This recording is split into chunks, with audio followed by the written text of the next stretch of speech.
आनंद लो प्रतिदिन के जीवन का में स्वागत है। आज हमारी चर्चा का विषय है परमेश्वर का अद्भुत अनुग्रह और हमारे दैनिक जीवन में उसका अभ्यास करना। मेरा साथ देने के लिए जिंजर स्ट्रैच यहाँ मेरे संग परमेश्वर के अनुग्रह पर विचार विमर्श करने आई हैं। वो हमारे टेलीविजन प्रोड्यूसर हैं। उनके अनुभव को सुनाने के लिए मैंने उन्हें आमंत्रित किया कि वे सब कुछ कैसे कर लेती है। जिंजर, स्वागत है।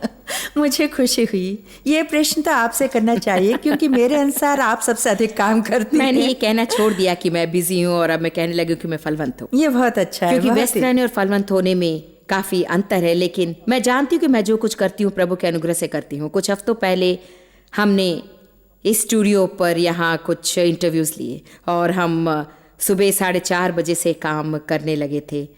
देश भर के समाचार केंद्रों से संपर्क करते हुए हम मेरी एक नई पुस्तक पर चर्चा करते रहे और सारा दिन हर 5 मिनट में आपका साक्षात्कार होता रहा। बिल्कुल सही कहा। ये तो बड़ी बात है। और मुझे लगा कि मैं केवल 1 घंटे यहाँ पर थी। यदि परमेश्वर सामर्थ देता है तो ऐसा ही होता है, क्योंकि वही परमेश्वर का अनुग्रह है। हमें सामर्थ बनाने की शक्ति। देखिए, ऐसा ही होता है। ऐसा लगता है कि कठिन से कठिन काम भी आसान बन जाता है। ये सच है। मैं बहुत छोटी थी तब मसीह बनी। मेरा पालन एक मसीह संस्था में हुआ। 4 साल की थी, इसलिए मेरे सफ़र का आरंभ उद्धार पाने के अनुग्रह से नहीं बल्कि अपने दैनिक जीवन में अनुग्रह का अर्थ जानने से हुआ। और हर दिन उस अनुग्रह के बिना मैं जी नहीं सकती थी। अधिकांश लोग जो अपने जीवन के उस मूड पर रहते हैं जहाँ वे एहसास करते हैं कि मेरी कोशिश बेकार है, एक मसीह होते हुए भी मैं नाकामयाब हूँ, उन्हें कुछ और चीज की जरूरत पड़ती है। देखिए जिंजर, आपने कहा मैं जी नहीं सकती थी, तो मैं लोगों को यकीन दिलाना चाहती हूँ कि इसका तात्पर्य ये नहीं कि आप मर जाती, बहुत दुखी रहती। ये कि आप बहुत ही दुखी रहते। और इसी को शायद दुनिया वाले चलता फिरता मुर्दा कहते हैं। चलते फिरते तो हैं लेकिन उनका जीवन नीरस होता है, उनमें खुशी नहीं होती। वे हमेशा निराश रहते हैं, संघर्ष करते हैं, परेशान। आप एक मसीह होते हुए भी ऐसी हालत में रहते हैं और ये बात मुझे बहुत परेशान करती है। परमेश्वर के अनुग्रह का अर्थ है कि उससे मदद मांगना सीखना, उस पर भरोसा करना तथा उस पर आश्रित रहना सीखना और फिर विश्वास से उसे पाना। हम ये कह रहे थे कि मैं कितनी फलवंत हूँ, लेकिन आप भी फलवंत हैं। मैं जानती हूँ कि आपके पति और बच्चे भी हैं, आपका एक कैरियर है, आप हमारे कार्यक्रमों के प्रस्तुत करता हैं। साथ ही आप मेरे साथ कई जगह यात्रा करती हैं और अलग अलग कार्य करती हैं और साल में कई बार देश से बाहर भी जाती हैं। तो बताइए, आप ये सब कैसे कर लेती हैं? और अद्भुत बात ये है कि इनसे मेरा बहुत कम ताल्लुक है और ये सब परमेश्वर के अनुग्रह से ही है, क्योंकि यदि हर दिन परमेश्वर का हाथ मुझ पर ना होता तो कई परिस्थितियों में मैं बिल्कुल डूब जाती। और हैं, कोई भी पक्का नहीं होता। अभी भी कई बार हमें लगता है कि हम डूब रहे हैं और फिर प्रभु को पुकारते हैं, वो मदद करता है। इसमें मेरी योग्यता या वरदान का कोई लेना देना नहीं है। ऐसा हजारों लोग हैं जो मुझसे भी अधिक योग्य और अधिक वरदान प्राप्त हैं। मैं इसके बारे में नहीं जानती। भला जब कोई अपने जीवन को देखता है तो हर बार सार्थक नहीं दिखता। जब परमेश्वर देखता है वह ऐसी चीज देखता है जो हमारी कल्पना से भी बढ़कर हो। इसलिए वास्तव में ये अनोखा है, जटिल है और फिर भी प्रत्येक दिन ये सब परमेश्वर पर निर्भर है। एक मसीह के नाते मैं निराश और संघर्षी थी। यहाँ तक कि बड़ी सेवकाई संस्था के साथ सेवा करते हुए भी मैं संघर्षी और निराश और ऊबी हुई थी। प्रभु, मैं से ऊब गई हूँ। परमेश्वर हमसे ऐसी उम्मीद नहीं रखता। निश्चय ही यदि वो हमें कोई काम सौंपता है तो उसे खुशी खुशी करना चाहिए। और मैं यहाँ सपनों में खोई हुई थी और सच कहूँ तो मैं पूर्ण समय सेवकाई कर रही थी, परंतु सचमुच उसका मजा नहीं ले रही थी। और अंत में मैं समाधान ढूंढने लगी और मैं जान गई कि मैं कोशिश तो कर रही थी लेकिन विश्वास नहीं कर रही थी। लेकिन अब मैं प्रभु में विश्वास करती हूँ और जानती हूँ कि मुझे उसकी मदद चाहिए। परंतु मैं प्रत्येक दिन, हर एक क्षण, हर बात पर, यहाँ तक कि चाहे आप कॉन्टैक्ट लेंस लगाने की कोशिश करें और वो ठीक से ना बैठे तो आप निराश हो जाते हैं। क्यों ना आप कहें कि प्रभु मेरी मदद कर।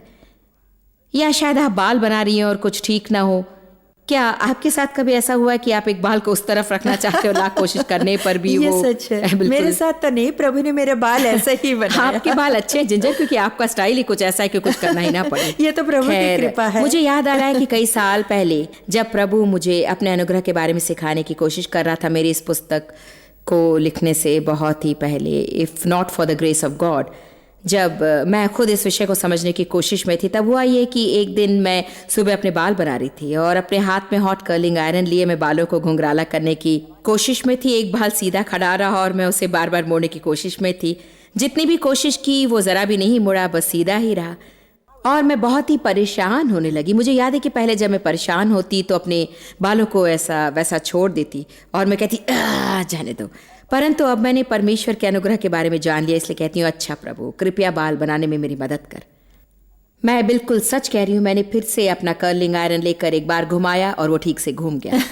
प्रभु मुझे ये यकीन दिलाना चाहता था कि मेरे बिना तुम कुछ नहीं कर सकती। मैं जानती हूँ कुछ लोग सोचेंगे ओ ये तो बेवकूफ़ी है, बाल संवारने के लिए मुझे प्रार्थना की ज़रूरत नहीं। खैर नहीं, मैं हर दिन हर एक चीज़ के लिए कोई प्रार्थना सभा नहीं चलाती हूँ, पर जब भी किसी तरह की मुझे परेशानी होती है तो मैं समझ जाती हूँ कि मुझे अपने जीवन में प्रभु का अनुग्रह चाहिए। ठीक कहा। वास्तव में मेरे जीवन में एक काल ऐसा था जब प्रभु ने मुझे सिखाया कि निराशा माँ संबंधी है।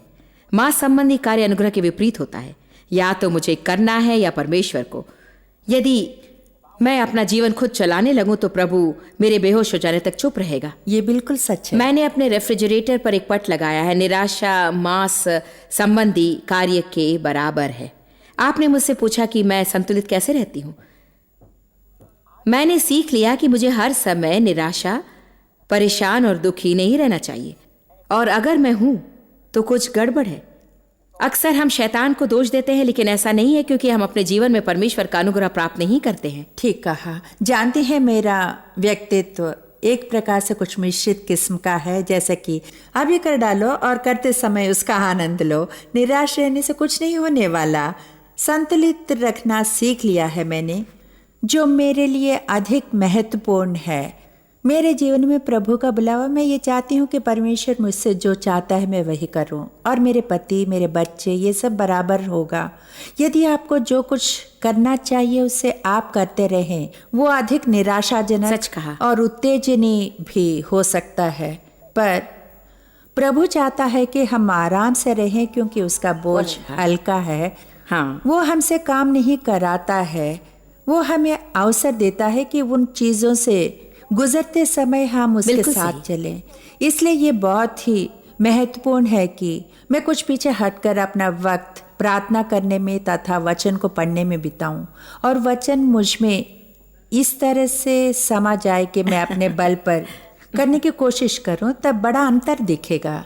अनुग्रह के बारे में एक और अच्छी बात यह है कि परमेश्वर हमारी गलतियों को समझता है, और ये कि जब लोग कहते हैं तुम्हें कुछ अलग करना है और वैसा ही नहीं देखता जैसा मैं देखती हूँ, बिल्कुल सही और कहा। इसकी कल्पना नहीं कर सकते। हाँ, मैं नहीं कल्पना कर सकती।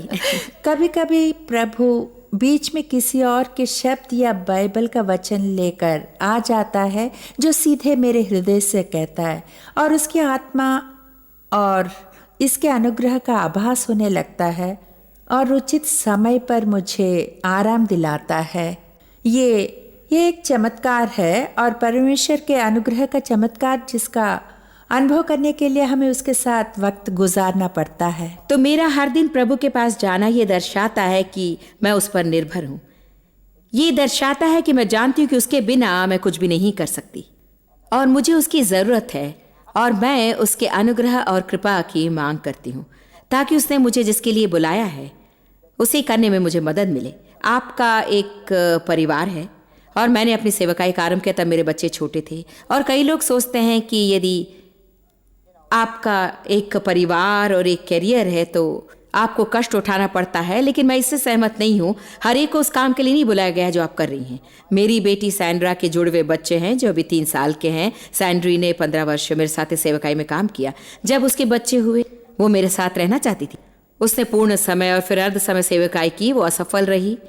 वो हमेशा निराश रहने लगी, हर समय परेशान दिखती।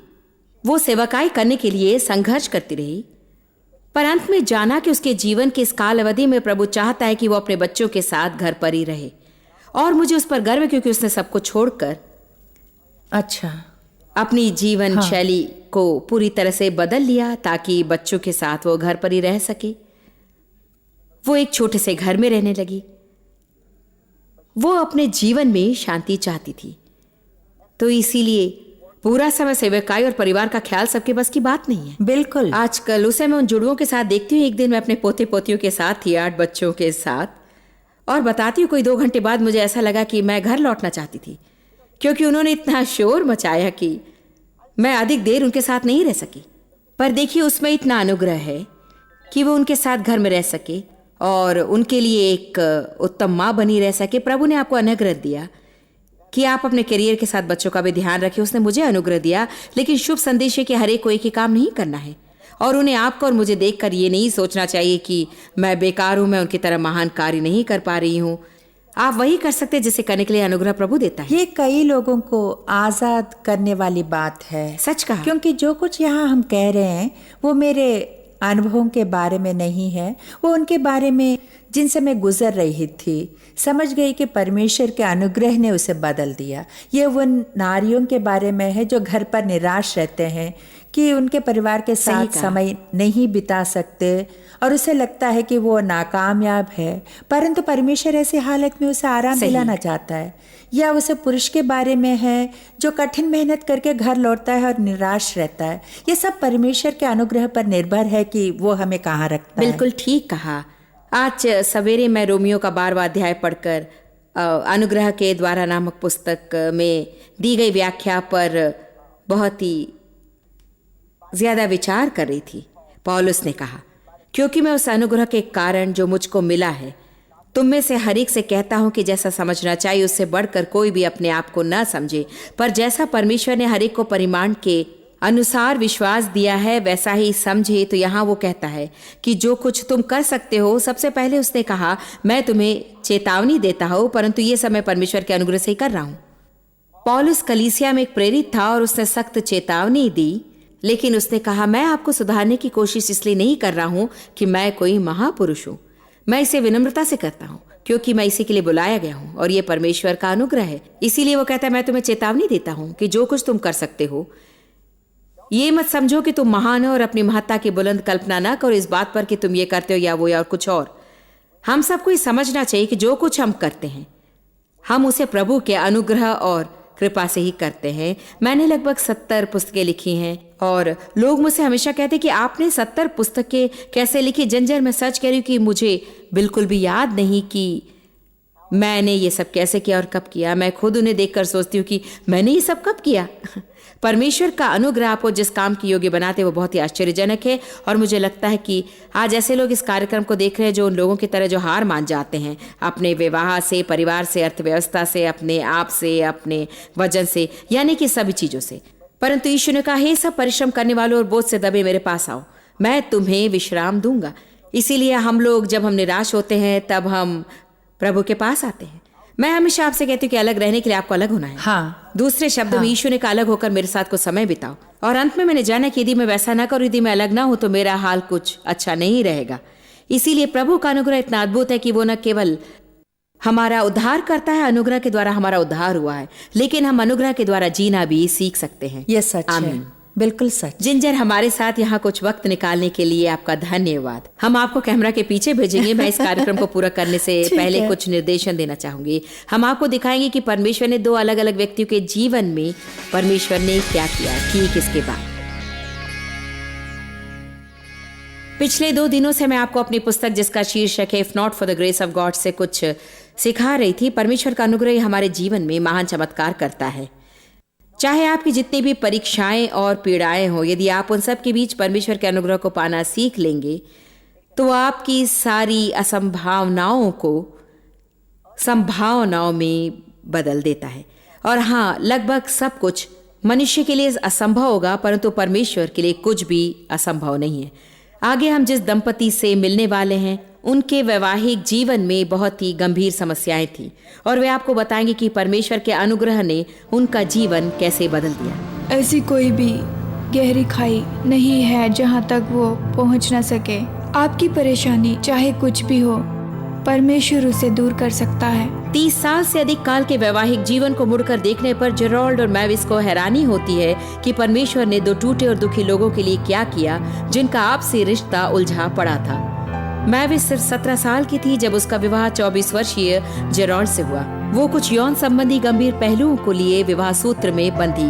उसका कहना है कि जब वो 9 साल की थी तभी से उसके साथ बलात्कार किया गया, ऐसे आदमी द्वारा जो तब उसके परिवार के साथ रहता था। सबसे बुरी बात है खुद को नीच समझना। मुझ में आत्मविश्वास नहीं था, लेकिन सालों बाद जब मैं बड़ी हुई तब मैंने आत्मविश्वास बाहरी रूप से जगाने की कोशिश की। मैं व्यावसायिक रूप में बिल्कुल ठीक थी, परंतु अंदर ही अंदर कुछ बातें दबी पड़ी थी। मैं दूसरों पर अधिकार करती थी। जेरोल्ड अपनी समस्याओं से निपट रहा था। माताजी और नानी द्वारा पालन पोषण किए गए सुदृढ़ व्यक्तित्व वाले जेरोल्ड ने प्रतिज्ञा की कि वो दोबारा कभी किसी स्त्री को अपने ऊपर अधिकार करने नहीं देगा। ऐसा काल था जब मैविस की बातों को मैं नहीं सुनता था। वो काले को काला कहती थी तो मैं कहता था ये सफेद है। वो कहती आओ यहाँ पर चलो तो मैं कहता वहां जाओ। वो कहती ऊपर चलो तो मैं नीचे जाता, इस कारण से कि वो मुझ पर अधिकार न करें। शायद मेरी अपनी समस्याओं की वजह से मैं ऐसा था, और सचमुच मैविस भी कुछ समस्याओं में थी। शायद इसीलिए मैं जो भी करता था शायद उससे वो खुश नहीं होती थी। धीरे धीरे जेरोल्ड अपने नए सहकर्मी के संग अधिक देर काम में लगे रहने लगा। मैविस परेशान होकर उसे चेतावनी देने की कोशिश करती। मैंने उससे कहा कि वो बेवकूफ और मूर्ख थी। मैं कहता उससे अपनी अनुभूतियों की कदर नहीं करनी चाहिए और उसकी बातों का कोई मतलब नहीं था। और वैसे सब ठीक था, परंतु हर बार जब मैं धोखे पर धोखा उससे देता गया तो अंत में मैं ऐसे जाल में फंस गया और अंत में मैं उसे छोड़ के चला गया। वे लगभग 5 महीने अलग रहे। मैविस के लिए इससे बड़ा दुख और कुछ भी नहीं था। यदि एक शब्द में कहूँ तो वो नर्क था। वो तो बहुत ही भयानक था। कभी कभी दर्द सहा नहीं जाता था। मैंने सचमुच आत्महत्या करने की कोशिश की। कुछ महीने बिछड़े रहने के बाद अंततः प्रभु जेरोल्ड से निपटने लगा। एक रात में बिस्तर पर लेटा था और मैं सोच रहा था कि कुछ न कुछ होना ही चाहिए। प्रभु को कुछ करना होगा। और उसने कहा कि या तो उसकी या मेरी बातों को सुनना होगा। और उसने कहा लेकिन तुम हम दोनों की बातें नहीं मान सकते हो। अब तक तो मैविस ने जेरोल्ड को तलाक के कागजात भेज दिए थे, इसलिए वो नहीं जानता था कि वो समझौते के लिए राजी होगी या नहीं, पर उसमें आशा थी। धीरे धीरे प्रभु ने उनके रिश्ते को पुनः जोड़ने में जेरोल्ड और मैविस की सहायता की।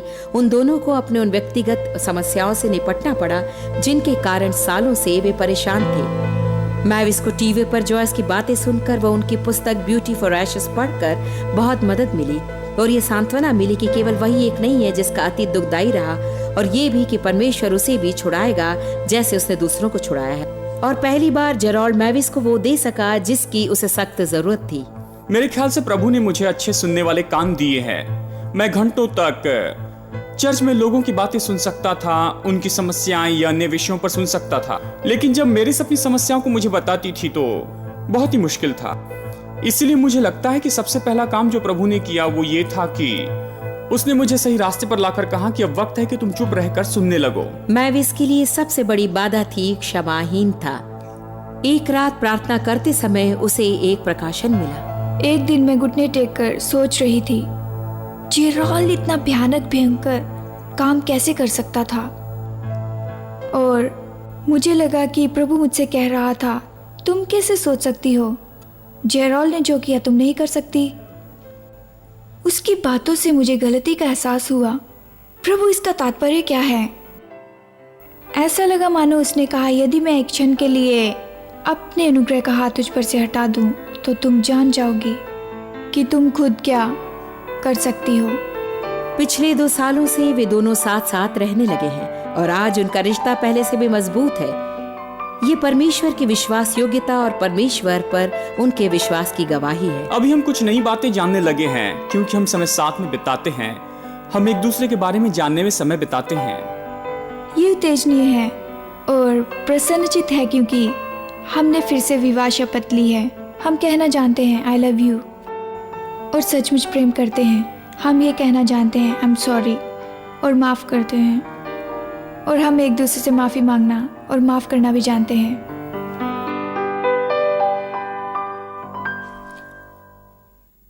हो सकता है कि आपको किसी ने ठेस पहुंचाई हो या बचपन में आपका दुष्प्रयोग किया गया हो।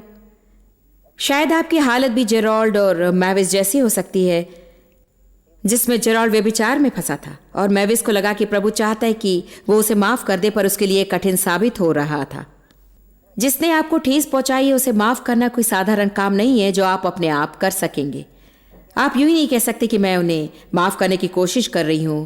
सिर्फ कोशिश मत कीजिए, प्रभु से जाकर कहिए कि मैं ऐसा नहीं कर सकती, क्योंकि तेरे बिना मैं कुछ नहीं कर सकती। और फिर परमेश्वर से विनती कीजिए कि वो आपको क्षमा करने का अनुग्रह दे। हमारे जीवन में ऐसे कई क्षेत्र हैं जहां प्रभु का अनुग्रह हमारी मदद कर सकता है, यदि हम उसे पाना जान ले। फिर एक बार अनुग्रह क्या है?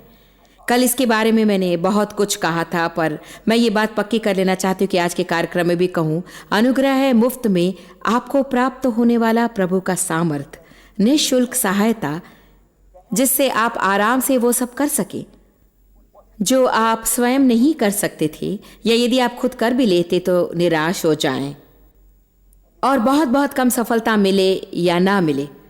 उन लोगों में से एक मत रहिए जो सूखे कुएं खोदने में समय बर्बाद करते हैं जिनमें पानी नहीं रहता। हमेशा वो कार्य करने की कोशिश करना जिसका कोई फल नहीं है जो आप चाहते हैं। तो अनुग्रह सामर्थ्य है, वो ऐसी शक्ति है जो पाप से हमें छुड़ाती है। वो उद्धार का सामर्थ्य है जिसे आप विश्वास के द्वारा पाते हैं।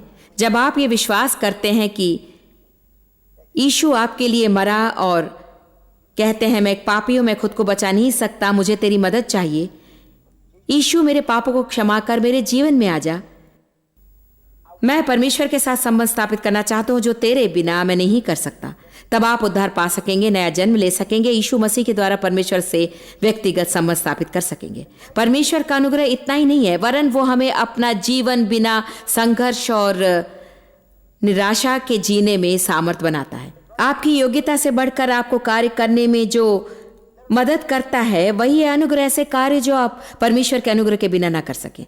प्रेरित पौलुस ने कहा, मैं वो नहीं जो कार्य करता हूं, वरन मेरे अंदर रहकर कार्य करने वाला परमेश्वर का अनुग्रह ही है।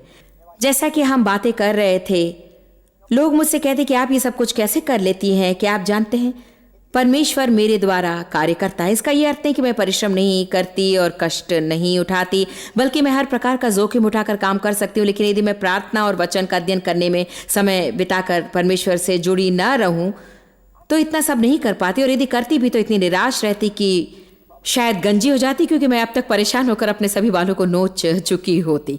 अच्छी खबर यह है कि आपको इस तरह से जीने की जरूरत नहीं है।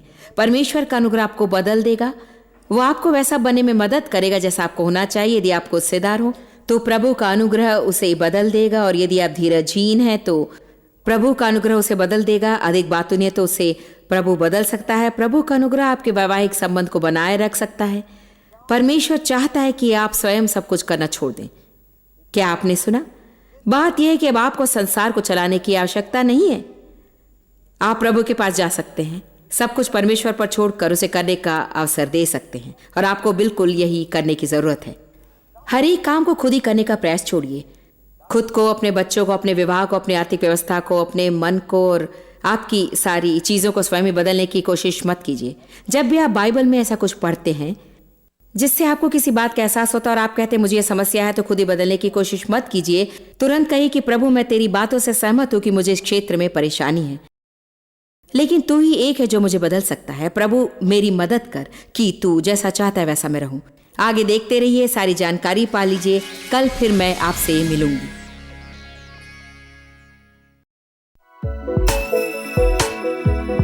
आप जितना जानते हैं उससे भी अधिक आप हमारे लिए जॉइस मेयर मिनिस्ट्रीज एशिया में महत्वपूर्ण है। हम आपकी सराहना करते हैं। आप सौभाग्यों का धन्यवाद देते हैं कि इस संसार भर की सेवकाई को आप सफल कर रहे हैं। एक साथ हम भूखों को भोजन, गरीबों को कपड़े दे रहे हैं और पूरे संसार में सुसमाचार प्रचार कर रहे हैं। हमसे आज ही संपर्क करें या लॉग करें jmmindia.org। अपने प्रार्थना निवेदन भेजें, हमारे स्रोत के विषय जानें, जॉइस की सभाओं के विषय जानें, और जैसे हम पूरे संसार में मसीह के प्रेम को बांटते हैं तो आप हमारे साथ सहभागी हो जाएं।